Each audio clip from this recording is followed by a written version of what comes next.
Hi,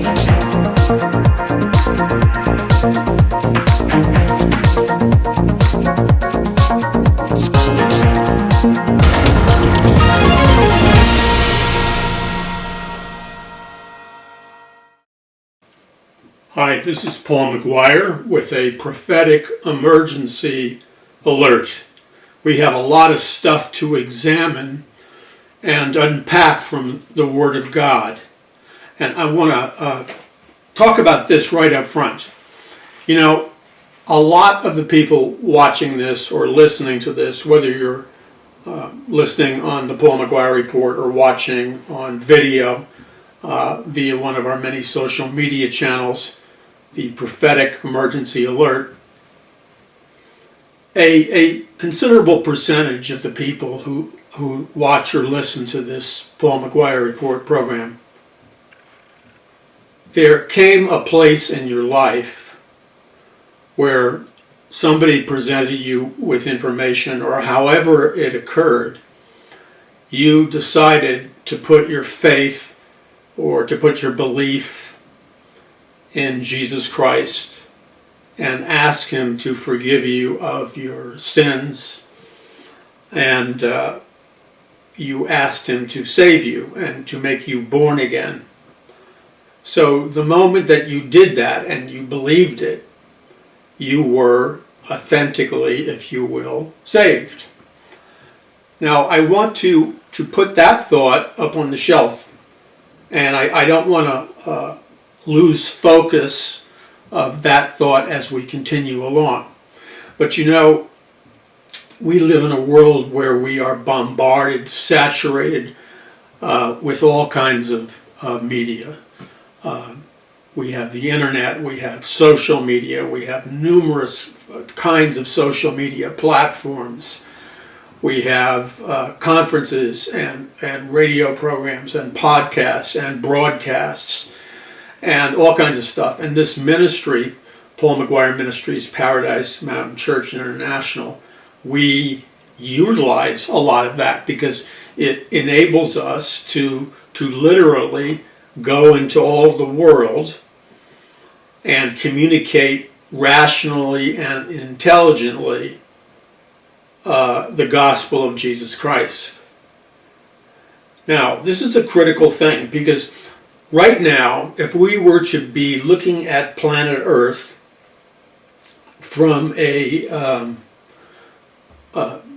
if we were looking down from a satellite, okay? So we got a satellite point of view of planet Earth, and you can see the America continent with North and South America, the United States. You can see all over the world. You can see China.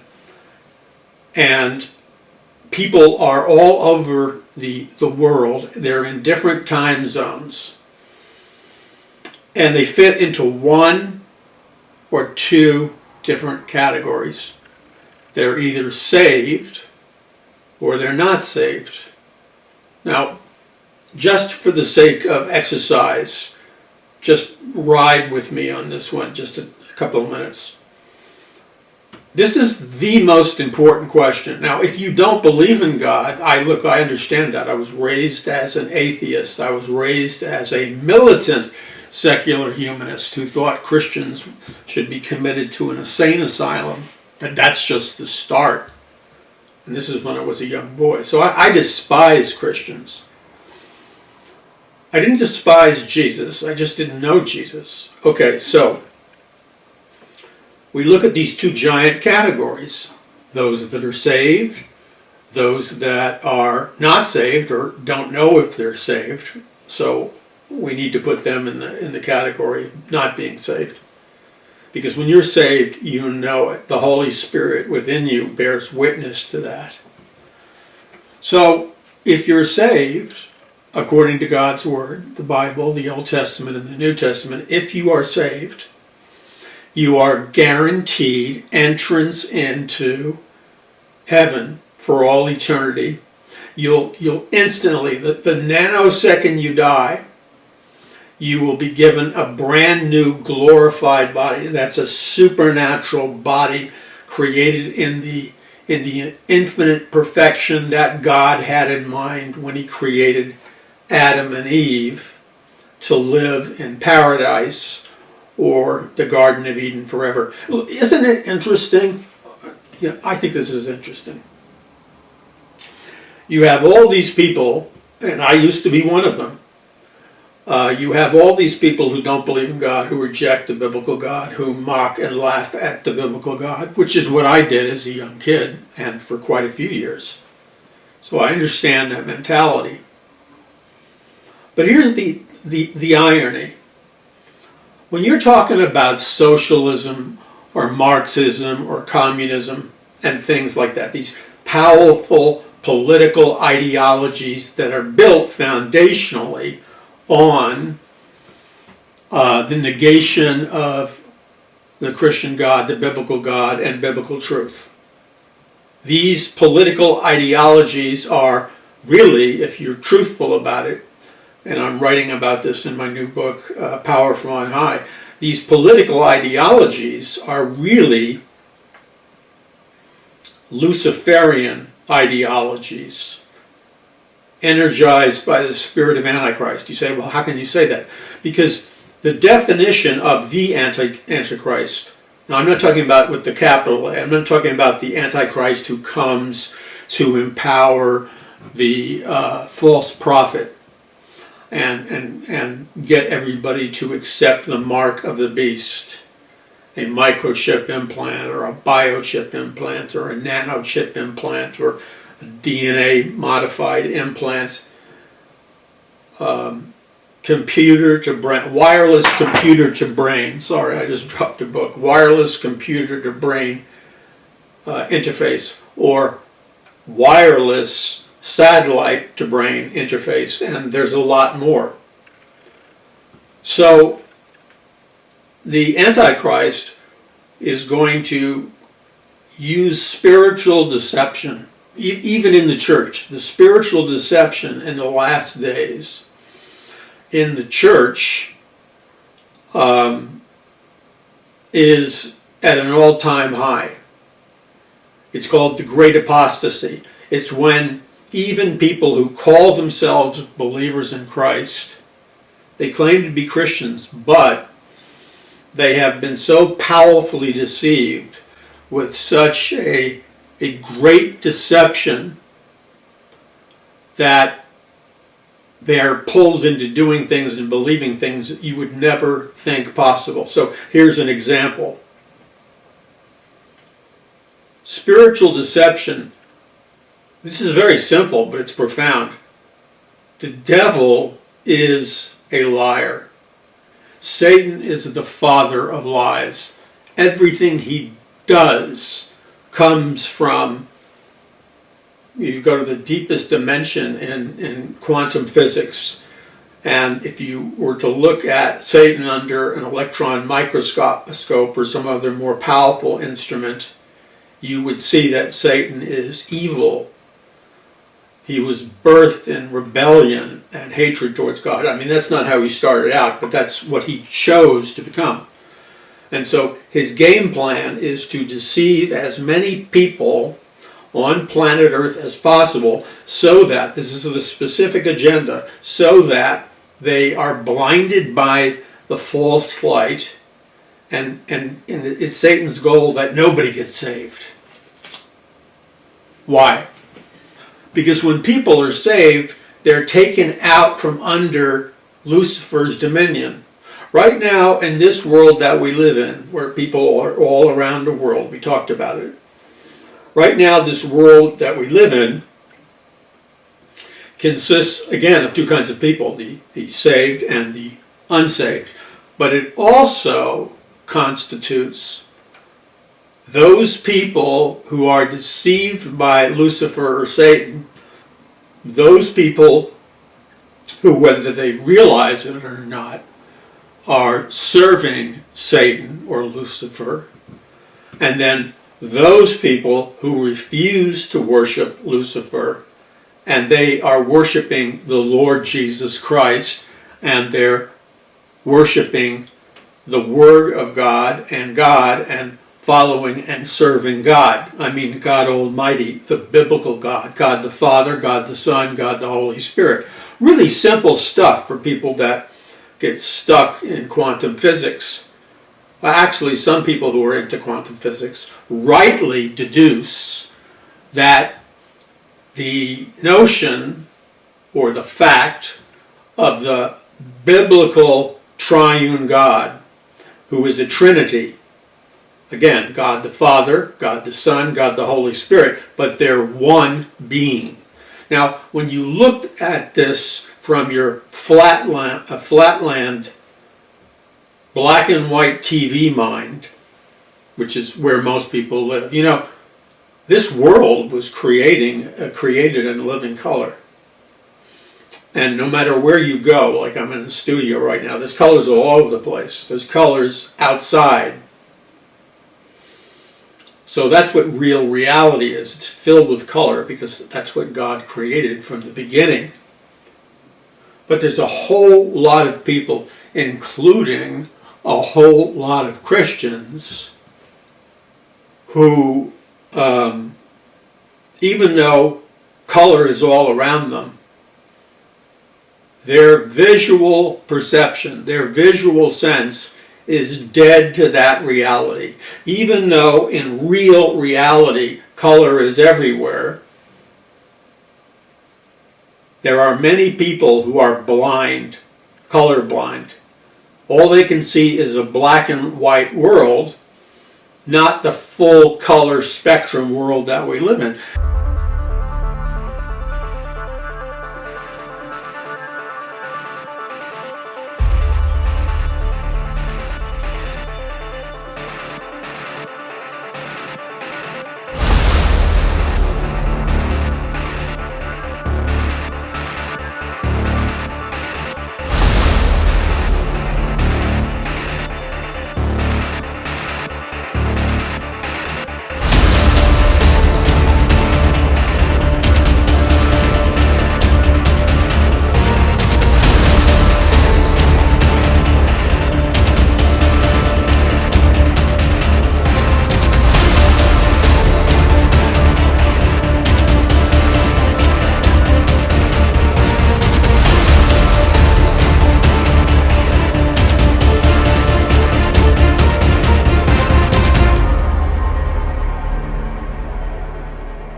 And as a consequence, the reality that they experience is greatly diminished. You know, you almost never hear this, what I'm sharing now, ever. I've never heard it preached ever in my entire life. There's a lot of themes in the Bible that are of such incredible importance in the eyes of God. There are so many absolutely necessary teachings. And yet in the church in America, you never hear certain topics preached on, even though the Bible emphasizes these topics. So, for example, the fact that the God of the Bible, the triune God, He is a creative God, and He is the creator, capital C. Now, that truth is so important to God that He made that truth, that God is creative and the creator, capital C, He made that truth front and center. So when you read Genesis 1, chapter 1, verse 1, you see that God created the world. So the very first sentence in the Bible is telling you God is creative. God is a creator. Then you go down a couple of more verses and it says God is the creator. So He's not only creative, He's the creator. Now that is a massive part of knowing God and understanding God. You have to know that He's a creator and He's creative. When you try to communicate to the world a biblical message or the message of Jesus Christ, when you try to communicate to the world or people in your own family, etc., who are not believing Christians, and you make an effort at communication, but you forget to communicate to them that all-important truth, which is God is the Creator, capital C, and that God is creative. That's enormously important to God. It's the first thing. Now, most Christians that I've met in my life will talk about the character of God. And they consider it important, and they're right. It's extremely important to teach on the character of God. But it's important that you teach on all the character on God, not just cherry pick what you like or dislike. So in the Bible-believing evangelical church in America, they're preaching a biblical God, but they're always leaving out one all-important character, and that is that God is the Creator, capital C, and that He's creative. That's like powerful. Instead, they choose to focus on other things that are true, other things that are necessary to communicate the Word of God accurately. It's true, and it needs to be said. There's no question about it. And so they'll focus on things like the forgiveness of God, very important, the love of God, God's holiness, God's righteousness, God's judgment. And there are many character traits of God that are important, all of them are important. But there seems to be theologically a predisposition among Christians in America since the beginning. Probably came from the Pilgrims and Puritans, who I respect, by the way, enormously. But they didn't have the full spectrum, if you will, of understanding God's nature in terms of God's creativeness and God being the Creator, capital C. They, as many Christians today, they're either focused on love and forgiveness, or they're focused purely on sin and judgment and God's righteousness. But you can't just cherry pick what attributes of God you want to communicate. You have to, a diplomat faithfully represents the nation or the kingdom that he comes from. Being a good diplomat is not easy. And we are called to be diplomats to the world, to the unsaved. You and I are called to be diplomats for the kingdom of God and the King of Kings and Lord of Lords, Jesus Christ. We are functioning in some manners as diplomats while we're here on the earth. And we're communicating, or at least we should be communicating, the love and creativity and righteousness and holiness, all of the characteristics of God. Because that's how you win people to Christ.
Now, I always get challenged on stuff, and it's usually because many of the topics I bring up, or subjects that I bring up, the people who kind of react, the reason they're flustered, for a lack of a better word, when I communicate and teach and preach on certain topics. One is, I don't claim to be the greatest of all theologians or anything like that. I don't claim that, but I do claim to have to be fairly knowledgeable, and I always say that with a certain amount of inner trembling, because I don't want to anyway, present myself as something bigger or larger than I am. I don't want that. But I have a certain degree of knowledge and teaching that it's taken a lifetime. It's taken decades to acquire this. I've had the privilege of sitting under the Word of God, but more importantly, I've had the privilege over the last numerous decades to have worked with, personally, one-on-one, to have worked and ministered with some of the greatest Christian leaders in the last 50 years or so. I mean, many of these are household names, and they're great men of God. And I had the privilege in my life to work very closely with them on different projects and ministry things. And that, of course, was an important part of my theological education. But having said that, when you leave out the fact that God is creative and the creator, you're not going to win as many souls as you could. You're not going to influence as many people as you could. And then as a group, the group of people who are called born-again Christians, evangelical Christians, Bible-believing Christians, or whatever, that group of people is not as effective as they should be in winning people to Jesus Christ, getting people saved, teaching Bible prophecy, teaching the Bible, discipling all nations. They're not as effective as they should be for the same reason.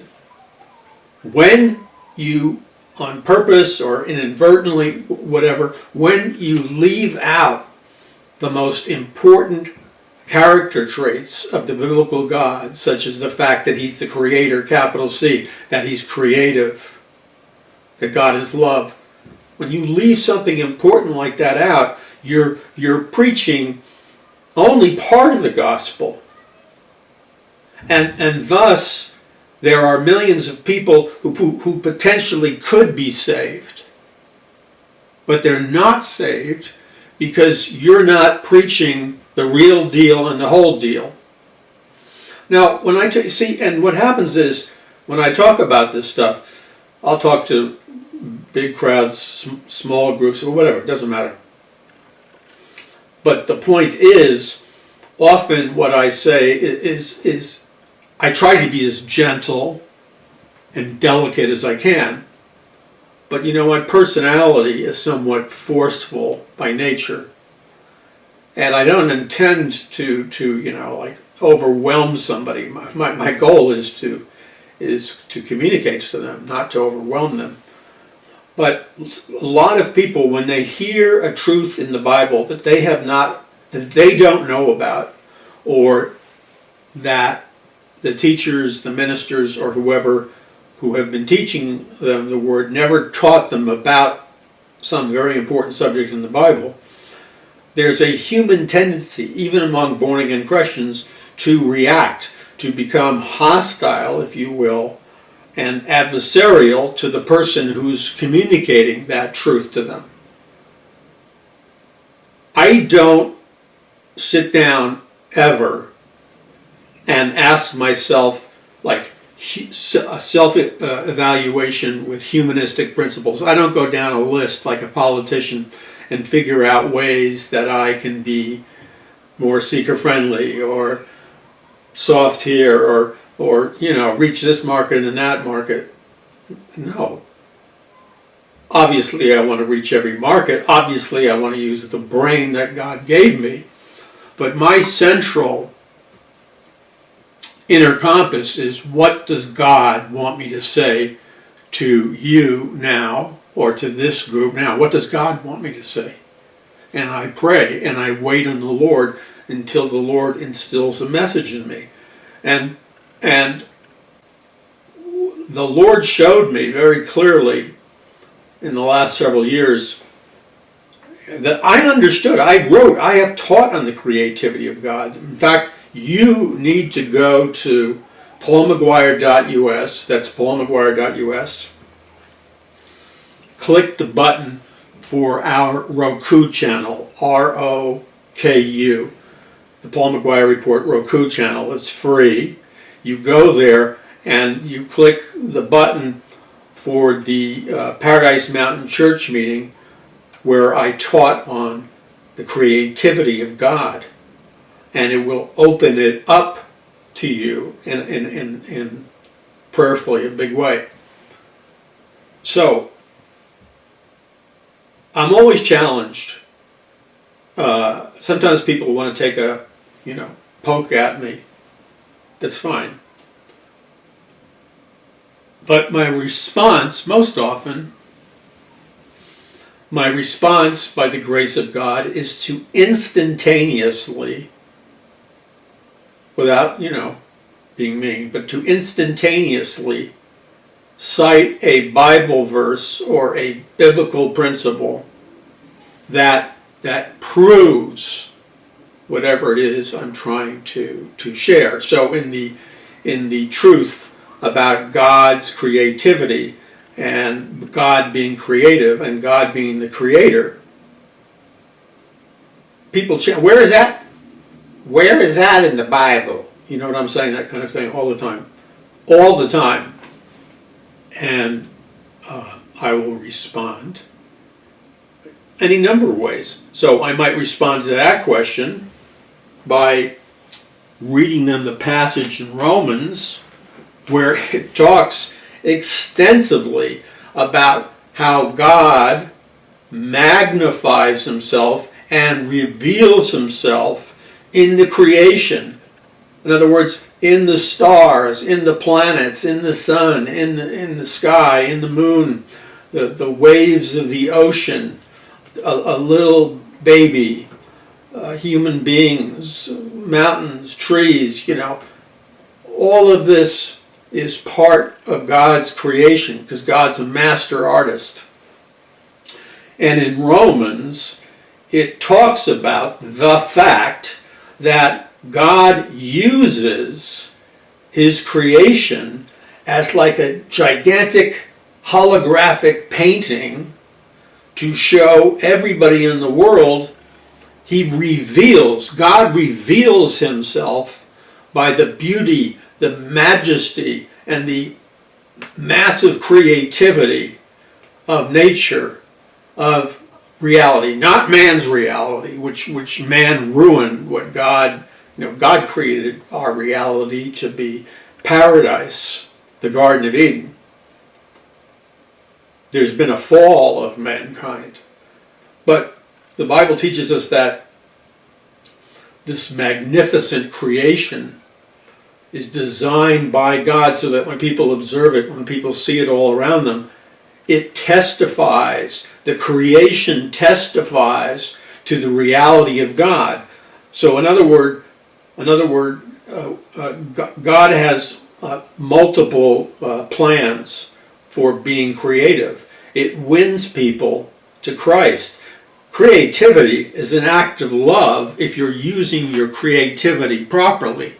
Creativity is a gift from God. You can use it to destroy people, or you can use it to build people into what God wants to make them. And so, when we look at God's creation all around us, it it plays this orchestra of music saying, God exists, I am exists. And you can't ignore it. The creation is so massively beautiful and wondrous that you can't ignore it. So that's why in Romans it teaches us about how nature, how the creation is used by God the Creator, and it testifies of God and His goodness and His salvation. So that's just one. We could go through 100. We could go into Revelation. We could talk about the details of the new heaven, the new Jerusalem, and the new earth. And that this will be paradise restored by God, beautiful and awesome. Because everything God creates is beautiful and creative.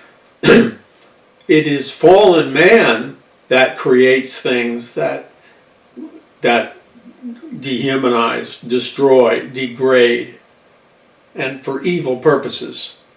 But creativity is such an important part of what's going on in this world for the battle for souls, that it's imperative to understand that to a very large degree we are shaped and influenced and molded and communicated to by the power of man's creativity and man's technology and science via mass media, via the internet, via mainstream television, Hollywood, music, and sculpture and animation and computer-generated images, etc., etc. That constitutes man's creativity, and it is very good, but it can temporarily blind people to the gospel of Jesus Christ. If you're so dazzled, the actual word refers to sorcery or witchcraft, which has the power of dazzling you, bewitching you, putting you under a spell so that you cannot see the truth of God. That's because you have to understand that the creativity of God is part of the love of God. But you have to even further understand, you really have to own it. You have to own the fact that God is creative for a purpose, and that creativity is and can be a weapon for tremendous good and blessing, or creativity can be a tremendous weapon for evil, deception, and spiritual darkness. Now this is heavy, but it's true. There was a famous intellectual who said these words. He said, "The artist is more powerful than the politician." Now, in the Christian world, where we don't teach that God is creative and a creator, we de-emphasize the power of creativity. So this intellectual said that the artist, the man or the woman who creates, whether it's film director, screenwriter, novel, there's so much potential to create. And the better artist you are, the more creative you are, your images, your words, your sounds, your pictures, your video, etc., have an enormous potential to transform people's lives for the better or for the worse. And what this thinker said was that you have to understand that the power of creativity vastly exceeds like military power, financial power, normal muscles, whatever, normal humanistic thoughts about power. Power there's always a struggle for power during election time. Many people think, well, power is how many people on your social media, what kind of video campaign do you have, radio, television, the way the candidate's dressed, all kinds of stuff that fits into creativity. But a lot of people are like overly focused on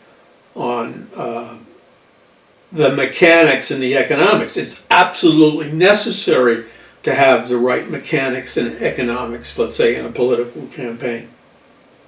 But if you don't have the right creative strategy, then you could spend all the money in the world and you will not win the election, because in order to win the election, you must first win the hearts and minds of men and women.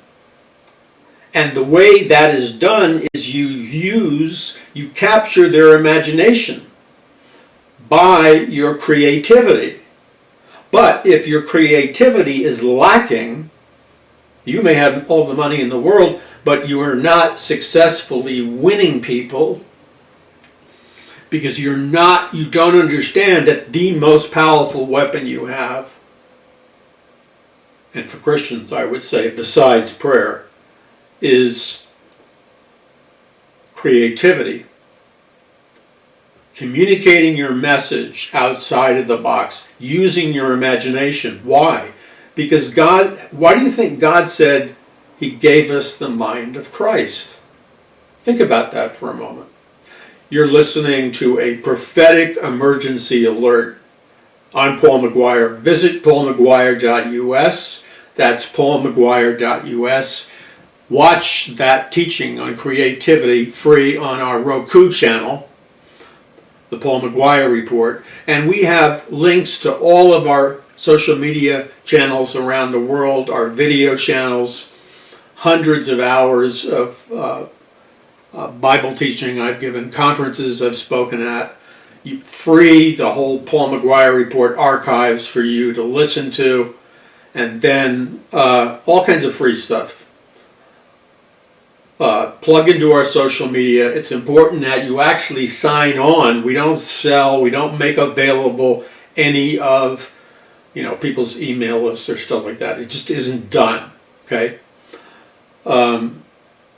So go to paulmcguire.us, visit our Roku channel and stuff. And the one thing we do charge for is books, because books have a higher cost to produce.